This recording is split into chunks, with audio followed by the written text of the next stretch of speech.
கண்ணியத்திற்குரியவர்களே, இன்று அந்த சூரா பெரும்பாலும் இறந்துவிட்ட மருகங்களுக்கு ஏன் ஓதுகிறோம் அப்படி என்ற காரணத்தை தெரிந்து கொள்வதற்கு முன்பதாக சூரத்து சாஃபாத்தில் கடைசியாக நாம் ஓதப்பட்ட அந்த ஆயத்துகளிலே அல்லாஹு தஆலா இப்ராஹிம் அலைஹிஸ்ஸலாமுடைய வரலாறை சொல்லி காட்டுகின்றான்.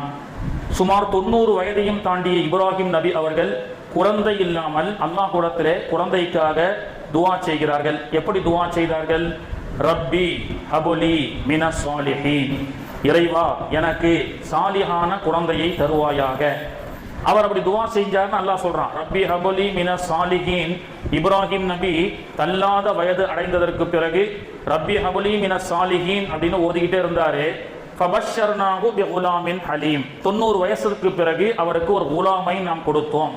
ஃபலம்மா பலக, அவர் வயது அடைந்த பிறகு ஃபலம்மா பலக மஅஹு ஸஅய قال يا بني إني أرى في المنام أني أذبحك فانظر ماذا ترى. அவரை அறுத்து பலியிடும்படி நாம் கட்டளையிட்டோம். அவர் அறுத்து பலியிடுவதற்குண்டான கனவை கண்டு தன்னுடைய பிள்ளையிடத்திலே கேட்கிறார். அவர் என்ன செய்கின்றார்? நீங்கள் தாராளமாக என்னை அறுத்து கொள்ளுங்கள், அல்லாஹ்வுடைய கட்டளையாக இருந்தால் என்று சொல்லி அந்த சிறுவர் சொன்ன பக்ரத்தினுடைய வரலாறு இருக்கிறது. அந்த வரலாற்றை அல்லாஹு தஆலா இன்னைக்கு நமக்கு சொல்லி கொடுக்கிறான். ஒரு தந்தை மகனுடைய பாசத்தை இப்ராஹிம் அலைஹிஸ்ஸலாமுடைய வரலாறின் மூலமாக நமக்கு தெரிகிறது. ஒரு வயசான அத்தா ரூம்ல உட்கார்ந்துட்டு இருக்கிறாரு. வாலிப வயதை அடைந்த அந்த மகன் அலுவலக வேலையாக ஆபீஸ் வேலையை ரொம்ப மும்முரமா, இந்த காலத்துல சொல்றதா இருந்தா நெட்ல ஆன்லைன்ல அவர் ரொம்ப பிஸியா இருக்கிறாரு அலுவலக வேலையில. அப்போ ஒரு சிட்டுக்குருவி அந்த வீட்டுல கத்திக்கிட்டே இருக்கு. அத்தா வயசானவர், அவர் ஓரத்துல உட்கார்ந்து, தம்பி என்னப்பா சத்தமா இருக்கு? அத்தா அது சிட்டுக்குருவி அப்படின்னு சொன்னாரு. மறுபடியும் கொஞ்ச நேரம் கழிச்சு அந்த சத்தம் குறையல. அத்தா கேட்டாரு, தம்பி ஏதோ சத்தம் கேட்குது. என்ன வயசானவங்க அப்படிதானங்க, பேசினதையே திரும்ப திரும்ப பேசுவாங்க. ஏன்னா குழந்தையாக மனிதன் பிறக்கின்றான், வாலிபம் அடைகின்றான், பிறகு குழந்தையாக பலகீனமாக ஆவான்னு நேற்று ஓதப்பட்ட ஆயத்தில் அல்லாஹ் சொல்றான். அப்போ தம்பி என்ன சத்தம்? அத்தா குருவித்தா அப்படின்னு இரண்டாவது முறை அந்த மகனுடைய பதில் அப்படி கடினமாக இருந்தது. மறுபடியும் அந்த அத்தா உள்ள இருந்துட்டு, அத்தா என்னத்தா சத்தான்னு, ஏன் தான் உயிர் எடுக்கிறீங்க, குருவின்னு சொல்லிட்டேன்ல அப்படின்னு சொல்லி அத்தா கிடத்துல கடுகெடுத்தார். ஒரு 3 முறை கேட்டார் அத்தா கேள்வி.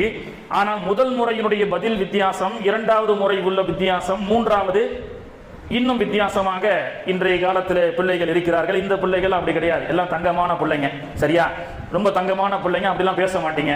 அப்ப அந்த அத்தா சொன்னாராம், மகனே நான் தள்ளாத வயது ஆனதற்கு பிறகு இது என்னன்னு 3 டைம் கேட்டேன், 3 முறை கேட்டேன். உனக்கு முகம் சுளிப்பு ஏற்பட்டு விட்டது, எரிச்சல் வந்து விட்டது. நீ மரலை பேச்சினுடைய ஆரம்பத்தில் இருக்கும் பொழுது, ஒரு 3 வயது இருக்கும் பொழுது உன்னை நான் காலையில் வாக்கிங் அழைத்து செல்வேன். அப்பொழுது செல்லும் பொழுது நீ என்னிடத்தில் கேட்டாய், அத்தா இது என்ன குருவித்தா, அத்தா இது என்ன குருவித்தா அப்படின்னு 10 முறை அல்ல 100 முறை இது என்ன என்று தினந்தோறும் கேட்டாலும் முகம் சுளிக்காமல் பாசத்தோடு இதுதான் குருவித்தா, இதுதான் குருவித்தான்னு சொல்லி கொடுத்தேன். அப்போ ஒரு தந்தை மகன் சிறு வயதில் இருக்கும் பொழுது மகனுடைய அனைத்து இம்சைகளையும் பொறுமையாக தாங்கிக் கொண்டு அந்த பிள்ளையுடைய அந்த மரலை பேச்சை ரசித்தானே, அந்த ரசிப்பு பிற்காலத்தில் பிள்ளைகள் அந்த தந்தைக்கு கண்ணியத்தை கொடுப்பதில்லை.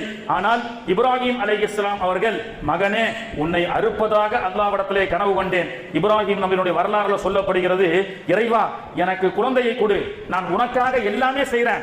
ஒரு கட்டத்தில் நீ எனக்கு குழந்தையை கொடுத்தா அதை நீ பலியிட்டு கேட்டாலும் நான் கொடுப்பேன் வாய்விட்டார்.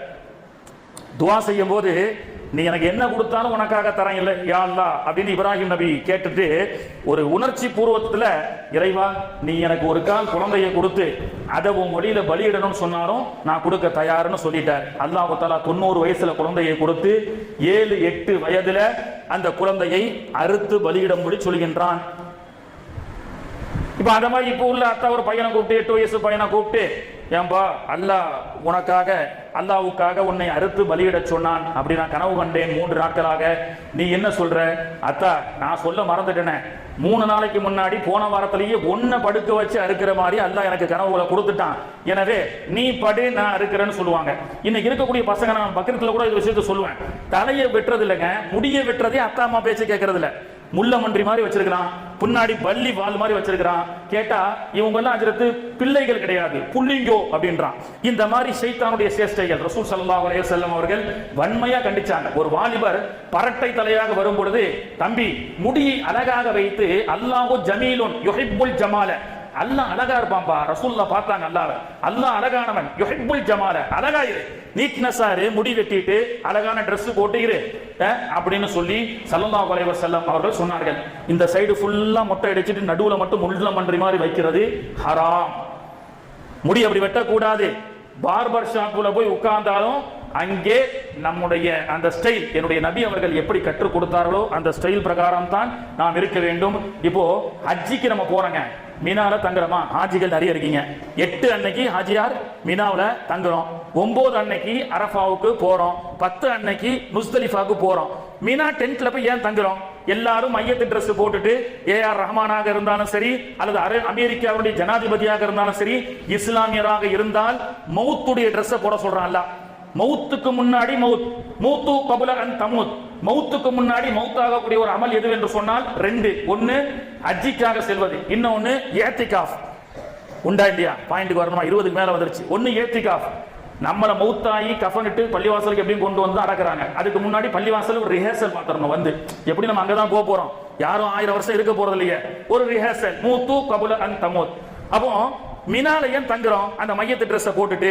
ஏனென்றால் மினா என்பது, வரலாறை தெரிந்து கொள்ளுங்கள், மினா என்பது இந்த இப்ராஹிம் அலைஹிஸ்ஸலாம் அவர்கள் குடும்பத்தார்கள் வாழ்ந்த வீடு. அது அந்த புனித குடும்பம் வாழ்ந்த அந்த வீட்டுல தான் அல்லாஹ் என்ன சொல்றான், கியாமத் நாள் வரைக்கும் நீ ஹஜ்ஜிக்கு வரியா?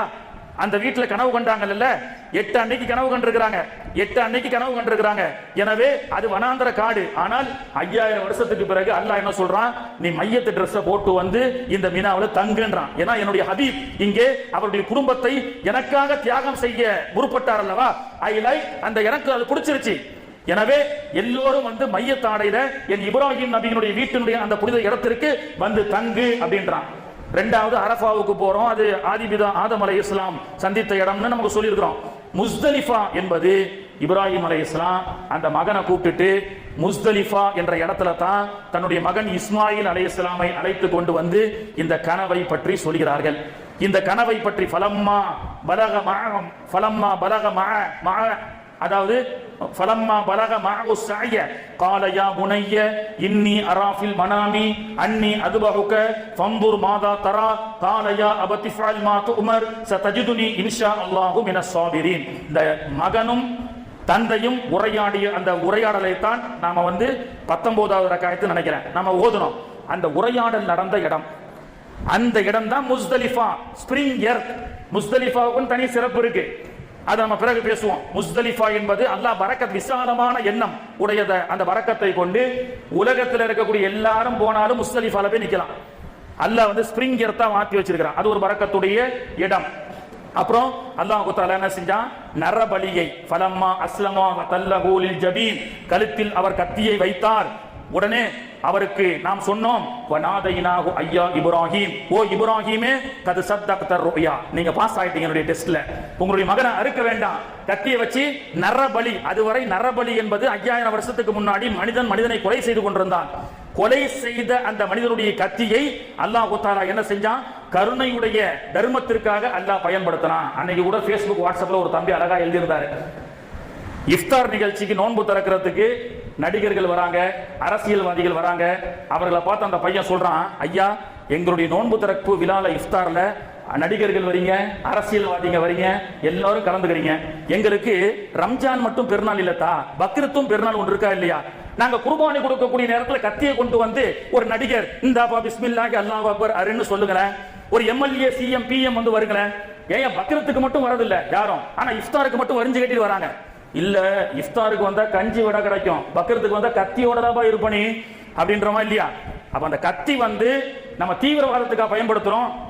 நாம் பயன்படுத்தக்கூடிய அந்த கத்தி கூட ஒரு ஏழையின் பசியை தீர்க்கக்கூடிய குர்பானியாக கற்றுக் கொடுத்தது அல்லவா மார்க்கம். அப்படித்தானே இஸ்லாம் நமக்கு சொல்லிக் கொடுக்கிறது. கண்ணியத்திற்குரியவர்களே, ஆக 5000 ஆண்டுகளுக்கு முன்பதாக மறைந்து வாழ்ந்து கொண்டிருக்கக்கூடிய சய்யிதுனா இப்ராஹிம் அலைஹிஸ்ஸலாம் அவருடைய குடும்பம் செய்த தியாகம். எல்லா நபிமார்களும் காபத்துல்லாவை சுத்துனாங்க, அல்லாஹ் சுத்துனா. I like that round. எனக்கு அது பிடிச்சிருக்கு, எல்லாம் சுத்து, ஏன்னு எதுக்கெல்லாம் சொல்லக்கூடாது. ஹாஜரா அம்மா ஓடுனாங்க சஃபா மருவாவோட, ஐ லைக் தட் ரன்னிங், எனக்கு அந்த ரன்னிங் பிடிச்சிருக்கு, எல்லாம் ஓடுனா காரணம் கேட்க கூடாது. அவர் குர்பானி கொடுத்த இடத்துக்கு போய் என்ன செய்யுங்க, குர்பானி கொடுங்கன்னு அல்லாஹ் சொல்றான். என் இப்ராஹிம் நபியினுடைய மினாவுடைய வீட்டுல போய் மையத்தோடையில போய் தங்குன்ற அல்லாஹ். இந்த வதரக்னா அலைஹி ஃபில் ஆகிரீன், நீங்கள் செய்த இந்த செயலை கியாமத் நாள் வரைக்கும் நாம் நிலைத்திருக்க செய்வோம் அப்படின்னு அல்லாஹ் தஆலா சொல்லி கொடுக்கின்றான். சகோதரர்களே, கண்ணியத்திற்குரியவர்களே, சூரத்துல் யாசீன் இறந்து போன ஒரு ஷஹீத் வலி ஹபீபுன் நஜ்ஜார் அவர் கபூரிலே சொன்ன வார்த்தையை அல்லாஹ் தஆலா பதிவு செய்கின்றான். வதுரிபு லஹும் மஸலன் அஸ்ஹாபல் கரியா